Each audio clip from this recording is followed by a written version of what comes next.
This is Revathi. Welcome back to writer Revathi channel. మీకు వినిపించబోయే కథ villain. Episode number 208. కథను రచించిన వారు నక్షత్ర గారు. వీడియోలోకి వెళ్ళబోయే ముందు దయచేసి ఒక లైక్ ఇవ్వండి. లైక్తో పాటు హైప్ కూడా ఇచ్చి వీడియోని సపోర్ట్ చేయండి. నాన్నకు చెప్పకుండా పంతులు గారిని ఎందుకు పిలిపించారని సంజన జగదాంబని అడిగేసరికి, అంటే పెళ్లి చేసుకోబోయేది స్వాతి కాబట్టి తనకి ఈ పెళ్లి ఇష్టమే అని చెప్పింది కాబట్టి ఇక పిల్లల ఇష్టాన్ని మా అన్నయ్య కాదనడు అనే నమ్మకంతోనే పంతులు గారిని పిలిపించాను అని అంది జగదాంబ. రాకేష్ ముంగీసలాగా మౌనంగా నిలబడి ఉంటే రామ్నాథ్ గారు జరుగుతున్న పరిస్థితులకు బాధపడుతున్నాడు. స్వాతి తన ఇష్టానికి నిర్ణయం తీసుకుంటూ ఉంటే మీరు కూడా ఏమీ మాట్లాడరేంటి నానా అని అడిగింది సంజు. తనేమైనా చిన్నపిల్ల అయితే ఇది కాదమ్మా అది అంటూ నచ్చ చెప్పొచ్చు. కానీ స్వాతి పెళ్ళిడికొచ్చిన అమ్మాయి. తను ఏ నిర్ణయమైనా స్వేచ్ఛగా తీసుకునే హక్కు తనకుంది. తన ఇష్టానికి వదిలేయడం తప్ప ఇక నేను కూడా ఏమీ చేయలేను అని చెప్పి రామ్నాథ్ గారు వెళ్ళిపోయారు. వాళ్ళ అన్న సమాధానం విని జగదాంబ ప్రౌఢగా సంజన వైపు చూసి అక్కడి నుంచి వెళ్ళిపోయింది. స్వాతి జీవితం గురించి సంజన టెన్షన్ పడుతుంటే రాకేష్ అది చూసి మనసులో మాట్లాడుకుంటూ, ఈ సంజన ముందు కాస్త మంచివాడిలాగా నటించాలి అని అనుకొని దగ్గరికొచ్చి, నేను స్వాతిని పెళ్లి చేసుకోవటం నీకు ఇష్టం లేదా సంజన అని అడిగాడు. ఇష్టం లేదు అంటే ఈ పెళ్లి నిర్ణయాన్ని వెనక్కి తీసుకుంటావా బావా అని సంజు సూటిగా చూస్తూ కోపంగా అడిగింది.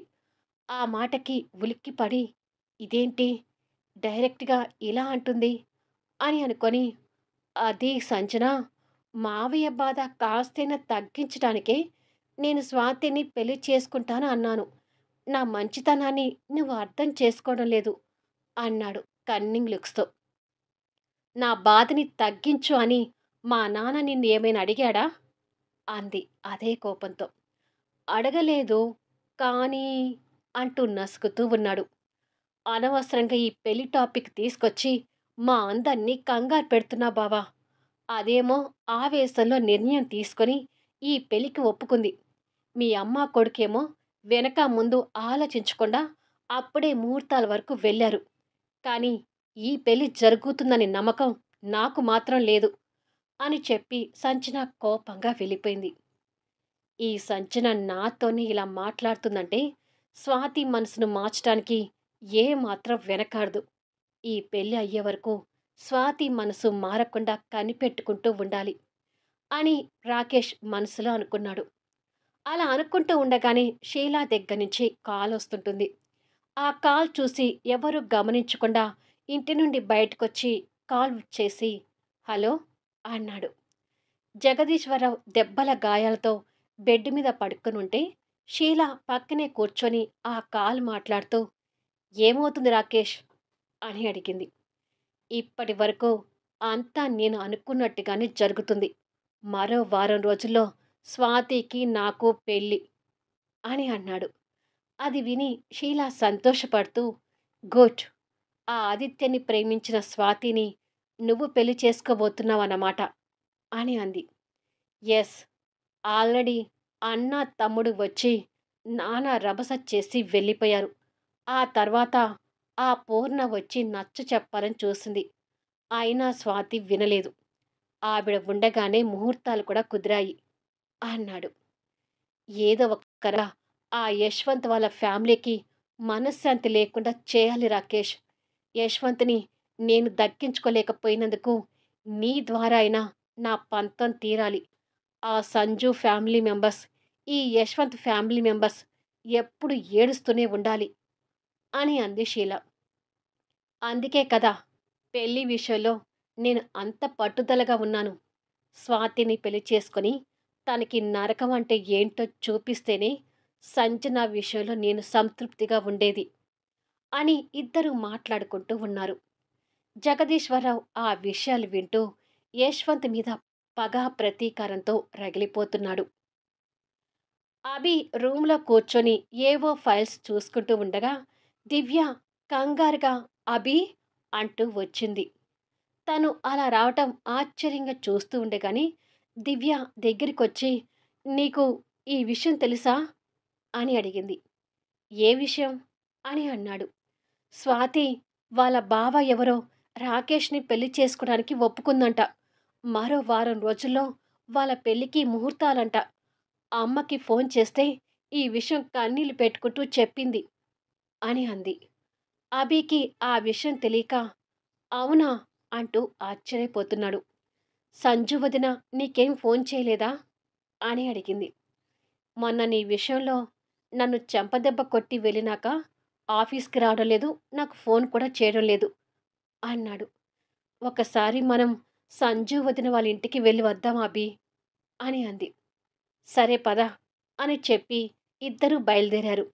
కాసేపటికి అభి, దివ్య, సంజు, స్వాతి రామ్నాథ్ గారికి ఎదురుగా కూర్చొనుంటే ఓ పక్కన జగదాంబ, రాకేష్ నిలబడి ఉన్నారు. మళ్ళీ వీలేంట్రా బాబు అని అనుకుంటున్నారు ఆ తల్లి కొడుకు. ఏమైనా నీ తొందరపాటు నిర్ణయం మంచిది కాదు స్వాతి అన్నాడు అభి. దయచేసి నా నిర్ణయాన్ని నన్ను తీసుకొనివ్వండి అన్నయ్య. నా నిర్ణయానికి ఎవరు అడ్డు రాకండి అని అంది స్వాతి. ప్లీజ్ స్వాతి, తొందరపడకు. మా ఆదిత్య చాలా మంచివాడు అంది దివ్య. మీ వాళ్ళకున్న బిరుదులు దయచేసి నా దగ్గర చెప్పకు దివ్య. నేను ఎవ్వరి మాట వినే పరిస్థితిలో లేను అని అంది స్వాతి. నేను కూడా ఎంతో చెప్పి చూశాను, కానీ ఈ మొండిది వినడం లేదు అంది సంజు. అభి కోపంగా ఆ తల్లి కొడుకు వైపు చూస్తూ, అసలిదంతా మీ వల్లనే అన్నాడు. అభి మాటలకి ఆ తల్లి కొడుకు నొచ్చుకుంటూ ఉంటే, అన్నయ్య ప్లీజ్ వారిని ఏమీ అనకు అంది స్వాతి. ప్రేమించిన వాణ్ణి మర్చిపోవడం అంత ఈజీ కాదు స్వాతి అన్నాడు అభి. ఇప్పుడు నాకసలు ఆ ఆదిత్యం మీద ప్రేమ కనిపించడం లేదు. ఆ ఇంటి వల్ల మా ఇంటికి జరిగిన నష్టం మాత్రమే కనిపిస్తుంది అని అంది స్వాతి. ఇలా కాసేపు మాట్లాడి ఎంత నచ్చ చెప్పాలని చూసినా స్వాతి వినట్లేదని బాధపడుతున్నారు. మధ్యాహ్నం 2 అవుతుండగా స్వాతికి వారం రోజుల్లో పెళ్లి అని పూర్ణ ద్వారా ఆదిత్య తెలుసుకొని బాగా డిస్టర్బ్కి గురై బార్లో కూర్చొని ఫుల్గా తాగుతున్నాడు. యశ్వంత్ దగ్గర నుంచి కాల్ వస్తున్నా లిఫ్ట్ చేయలేనంతగా మత్తుగా తాగుతున్నాడు. సాయంత్రం వరకు అలాగే తాగుతూ కూర్చున్న ఆదిత్య బయటికి వచ్చి ఆ మత్తులోనే కార్ తీశాడు. ఫుల్గా డ్రింక్ మత్తులో ఉండి కార్ డ్రైవ్ చేస్తున్నాడు. వాళ్ళ ఇంటికి వెళ్ళి స్వాతితో మాట్లాడింది గుర్తొస్తుంటుంది. కొద్దిసేపటికి స్వాతి ఆలోచనలతో మత్తులో డ్రైవింగ్ గురి తప్పి పక్కనున్న ఒక పెద్ద చెట్టుకి ఢీకొన్నాడు. మరుక్షణంలో తలకి దెబ్బ తగిలి రక్తపు మడుగుతో కారు సీట్లో నుంచి బయటపడ్డాడు. అక్కడున్న పబ్లిక్ అది చూసి అయ్యో అంటూ గుంపులుగా వచ్చి గుమ్మికూడారు.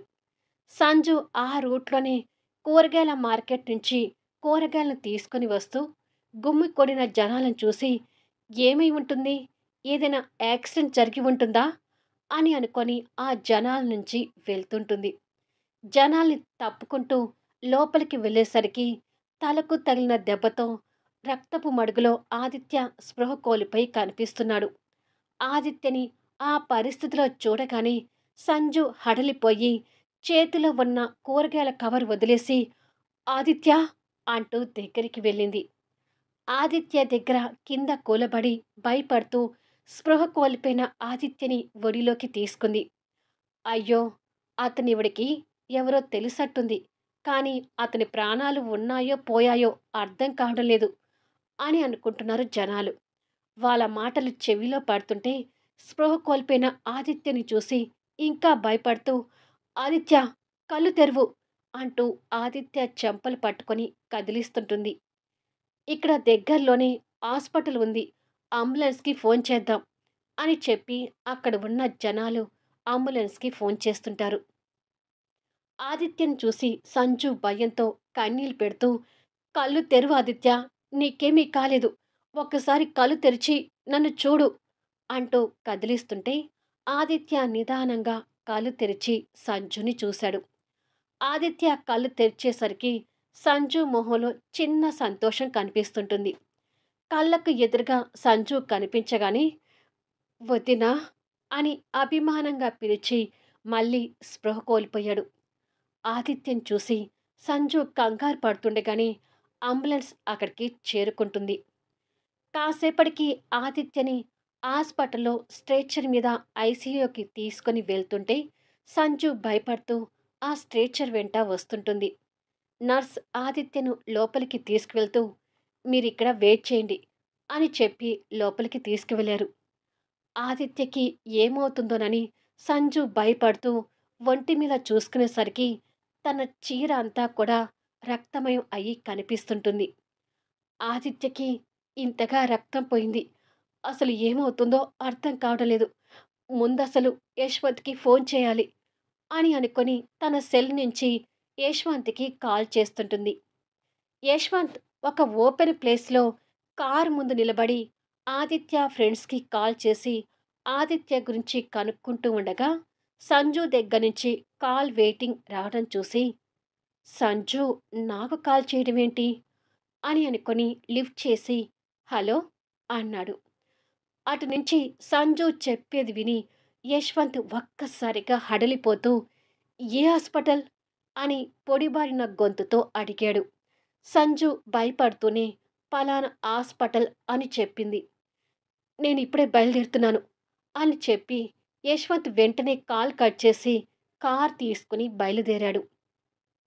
ఇక్కడ సంజు భయంతో ఏడుస్తూనే వాష్రూంలోకి వెళ్ళి తన శారీకి అంటిన బ్లడ్‌ని క్లీన్ చేసుకొని బయటకు వచ్చింది. అంతలో డాక్టర్ అక్కడికొచ్చి పేషెంట్‌కి బాగా బ్లడ్ పోయింది. బ్లడ్ ఎక్కించాలి. బ్లడ్ ఎక్కించకపోతే పేషెంట్ ప్రాణానికి ప్రమాదం. బట్ పేషెంట్‌ది ఓ నెగెటివ్ బ్లడ్. అది ఇప్పుడు హాస్పిటల్‌లో అవైలబుల్‌గా లేదు అని అన్నాడు. నాది ఓ నెగెటివ్ బ్లడ్ గ్రూపే డాక్టర్. నేను బ్లడ్ ఇస్తాను. దయచేసి ఆదిత్య ప్రాణాలని కాపాడండి అని అంది. కొద్దిసేపటికి ఆదిత్య పక్కనే ఉన్న బెడ్ మీద సంజు పడుకొని ఆదిత్యకి బ్లడ్ ఇస్తుంటుంది. మరో పక్క డాక్టర్లు స్పృహలో లేని ఆదిత్యకి ట్రీట్మెంట్ చేస్తుంటారు. యశ్వంత్ కంగారుగా హాస్పిటల్లోకి వచ్చి ఆదిత్య రూమ్ నంబర్ కనుక్కొని వెళ్ళబోతుండగా కొద్దిసేపు వెయిట్ చేయండి సార్. లోపల పేషెంట్‌కి ట్రీట్మెంట్ జరుగుతుంది అంటూ నర్స్ యశ్వంత్‌ని ఆపుతుంది. నా తమ్ముడికి అసలు ఎలా ఉంది సిస్టర్ అని అడిగాడు కంగారు పడుతూ. బ్లడ్ బాగా లాస్ అయింది. పేషెంట్‌ని తీసుకొచ్చిన సంజన పేషెంట్‌కి బ్లడ్ ఇస్తుంది. కాస్త టైం గడిస్తే కానీ పేషెంట్ కండిషన్ ఎలా ఉంటుంది అనేది డాక్టర్స్ చెప్పలేము అంటున్నారు అని అంది. నర్స్ అలా మాట్లాడుతూ ఉండగానే సంజు బయటకొచ్చింది. తనకు దగ్గరగా వెళ్ళి ఆదిత్య ఎలా ఉన్నాడు సంజు? మాట్లాడుతున్నాడా? అని అడిగాడు టెన్షన్‌గా. లేదు యశ్వంత్. స్పృహ కోల్పోయి ఉన్నాడు అని అంది కన్నీళ్లు పెడుతూ. తమ్ముడి గురించి తలుచుకుంటూ యశ్వంత్ భరించలేనట్టుగా కంటతడి పెడుతున్నాడు. సంజు కాస్త ధైర్యాన్ని కూడబెట్టుకొని ఆదిత్య గురించి భయపడకు యశ్వంత్. ఆదిత్య ఎప్పటిలా కోలుకుంటాడు అని అంది ఓదార్పుగా. నా తమ్ముడికి యాక్సిడెంట్ అంటే అసలు భరించలేకపోతున్నాను సంజు అన్నాడు కన్నీళ్లు పెడుతూ. ఆదిత్యకి ఎప్పటినుంచి డ్రింక్ అలవాటుంది అని అడిగింది. ఆ ప్రశ్నకు ఆశ్చర్యపోతూ ఆదిత్యకు డ్రింక్ అలవాటేంటి? వాడికి ఆ అలవాటు ఏమీ లేదు అన్నాడు. లేదు యశ్వంత్. ఇవాళ ఆదిత్య బాగా డ్రింక్ చేసి ఉన్నాడు. ఆ డ్రింక్ మత్తులోని చెట్టుకి ఢీకొన్నాడు అని అంది. తన మాటలకు యశ్వంత్ కంగారు పడుతూ నిజానికి ఆదిత్యకి ఆ అలవాటు లేదు. ఉంటే నాకు తెలియకుండా ఉండదు. కానీ స్వాతికి మరో వారం రోజుల్లో పెళ్లి ముహూర్తాన్ని తెలుసుకున్న దగ్గర నుంచి డిస్టర్బ్ అయ్యాడు. ఆ బాధలో డ్రింక్ చేసి ఉండాలి అని అన్నాడు. అది విని సంజు ఇంకా కంగారు పడుతుంటుంది. ఈ ఇద్దరు ఇలా ఉండగానే అభి, దివ్య, పూర్ణ అక్కడికి చేరుకున్నారు. ఆదిత్యకి ఎలా ఉంది అన్నయ్య అని అడిగింది దివ్య కంగారు పడుతూ. ఇంకా డాక్టర్లు ఏమీ చెప్పలేదు దివ్య. నేను కూడా ఆదిత్యని చూడలేదు అన్నాడు. అవునా అని అంది. కొడుకు యాక్సిడెంట్ అనగానే పూర్ణ భరించలేనట్టుగా ఏడుస్తుంటే అసలు యాక్సిడెంట్ ఎలా జరిగింది సంజన అని అడిగాడు అభి. చెట్టుకి ఢీకొన్నాడు అభి అని అంది. నా కొడుక్కి ఏమీ కాకుండా చూడు తండ్రి అంటూ పూర్ణ గారు దండం పెట్టుకుంటుంది.